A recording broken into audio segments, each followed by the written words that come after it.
toleransi beragama. Nah, menurut kalian, apa sih itu toleransi beragama? Jadi, toleransi beragama adalah cara pandang dalam beragama secara moderat, yakni memahami dan mengamalkan ajaran agama dengan tidak ekstrim, baik ekstrim kanan atau pemahaman agama yang sangat kaku, maupun ekstrim kiri atau pemahaman agama yang sangat liberal. Jadi, apa sih tujuan dari moderasi beragama itu? Tujuannya yaitu sebagai solusi agar dapat menjadi kunci penting untuk menciptakan kehidupan keagamaan yang rukun, harmoni, damai, serta menekankan keseimbangan baik dalam kehidupan pribadi, keluarga, masyarakat, maupun kehidupan secara keseluruhan. Apakah moderasi beragama memiliki ciri-ciri? Moderasi beragama tentu saja memiliki ciri-ciri. Di antaranya, 1. Menghargai dan menghormati orang lain yang berbeda suku, agama, dan ras. 2. Membiarkan orang lain menganut kepercayaannya. 3. Menghargai pendapat orang lain. Dan yang keempat, memberikan kebebasan kepada setiap orang untuk beribadah sesuai dengan agama dan kepercayaannya. Indonesia adalah negara yang sangat luas dengan ribuan pulau yang terbentang dari ujung Aceh hingga ujung Papua, yang memiliki populasi sebanyak 270 juta jiwa. Indonesia memiliki berbagai ragam suku, bahasa, agama, dan budaya atau adat istiadat. Adapun 6 agama resmi yang diakui di Indonesia yaitu Islam, Hindu, Kristen, Buddha, Katolik, Konghucu. Toleransi. Apa itu toleransi? Toleransi adalah sikap manusia untuk saling menghormati dan menghargai perbedaan baik antar individu maupun kelompok. Jadi, dengan adanya sikap toleransi, konflik dan perpecahan antar individu maupun kelompok tidak akan terjadi. Kita, sesama masyarakat Indonesia, harus saling menjaga toleransi yang baik, seperti semboyan bangsa Indonesia, yaitu berbeda-beda tetapi tetap satu. Adapun contoh sikap ekstrim dalam beragama yaitu merusak rumah ibadah karena tidak setuju dengan paham keagamaannya, dan mengikuti ritual pokok ibadah agama lain dengan alasan tenggang rasa. Nah, apa saja nilai-nilai dari moderasi beragama? Yuk kita simak. Indikator moderasi beragama secara umum yakni pertengahan, toleran, seimbang, konsisten tegas, dan berlaku adil. Beberapa contoh moderasi beragama di lingkungan sekitar, yaitu 1. Tidak mengejek masyarakat yang berbeda agama. 2. Tidak memaksakan orang lain untuk menganut agama kita. 3. Selalu rukun walaupun berbeda agama. Dan yang keempat, tidak ikut campur urusan agama orang lain. Nah, apa sih tujuan pembuatan kebijakan penguatan moderasi beragama di Indonesia? Mari kita simak. Nah, pada dasarnya, untuk mewujudkan ketertiban dalam masyarakat beragama, melindungi hak-hak pemeluk agama dalam menjalankan kebebasan beragama, mewujudkan ketentraman dan kedamaian dalam kehidupan beragama, serta untuk mewujudkan kesejahteraan umat beragama. Nah, mengapa di Indonesia ada moderasi beragama?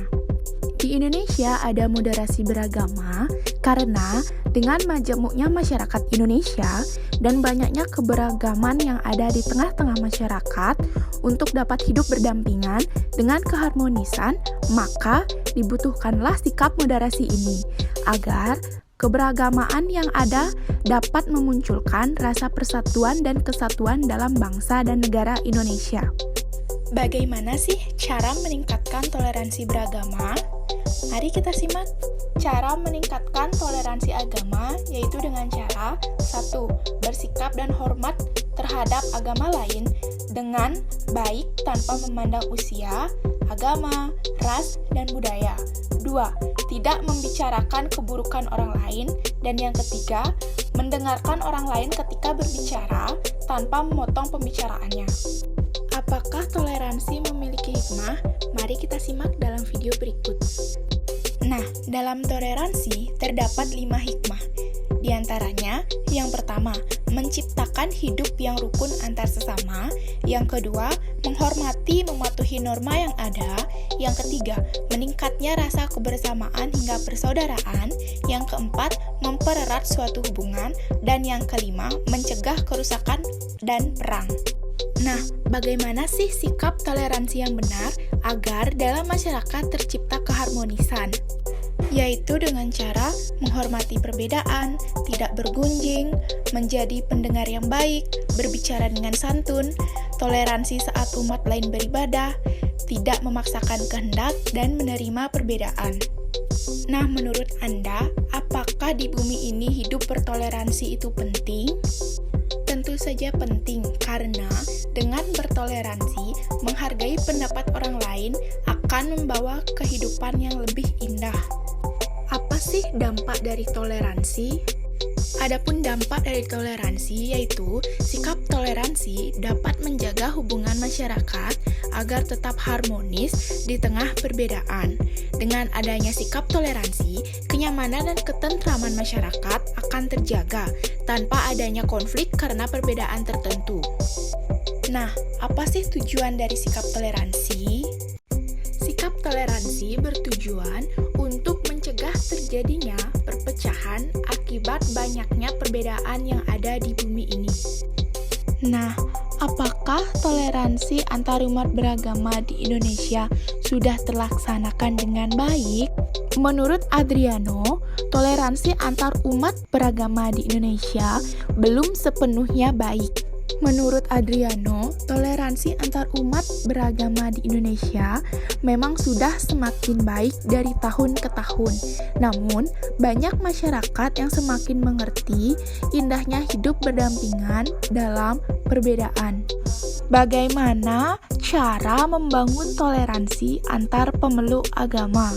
Terdapat 4 cara untuk membangun toleransi antar pemeluk agama. Di antaranya, yang pertama, saling berkunjung di masyarakat. Yang kedua, saling berkunjung bagi para pemuka agama. Yang ketiga, bertukar hal positif. Dan yang keempat, mengunjungi tempat-tempat nasional dan tempat ibadah. Belakangan ini, negeri kita tercinta Indonesia dihantam berbagai masalah internal, terutama soal integrasi nasional, yaitu kurangnya sikap toleransi menjadi pemicu utama rusaknya kerukunan antar sesama. Nah, jadi moderasi beragama di Indonesia merupakan usaha kreatif untuk mengembangkan suatu sikap keberagamaan di tengah berbagai desakan ketegangan seperti antara klaim kebenaran, absolut dan subjektivitas, antara interpretasi liberal dan penolakan yang arogan atas ajaran agama, juga antara radikalisme dan sekularisme. Komitmen utama moderasi beragama terhadap toleransi menjadikannya sebagai cara terbaik untuk menghadapi radikalisme agama yang mengancam kehidupan beragama itu sendiri dan pada gilirannya mengimbasi kehidupan persatuan bermasyarakat, berbangsa dan bernegara. Jadi, kesimpulannya, mengapa penting moderasi beragama dilakukan? Nah, secara umum, jawabannya adalah karena keragaman dalam beragama itu niscaya tidak mungkin dihilangkan. Ide dasar moderasi adalah untuk mencari persamaan dan bukan mempertajam perbedaan. Jika dielaborasi lebih lanjut, ada setidaknya 3 alasan utama mengapa kita perlu moderasi beragama. Yaitu yang pertama, salah satu esensi kehadiran agama adalah untuk menjaga martabat manusia sebagai makhluk mulia ciptaan Tuhan, termasuk menjaga untuk tidak menghilangkan nyawanya.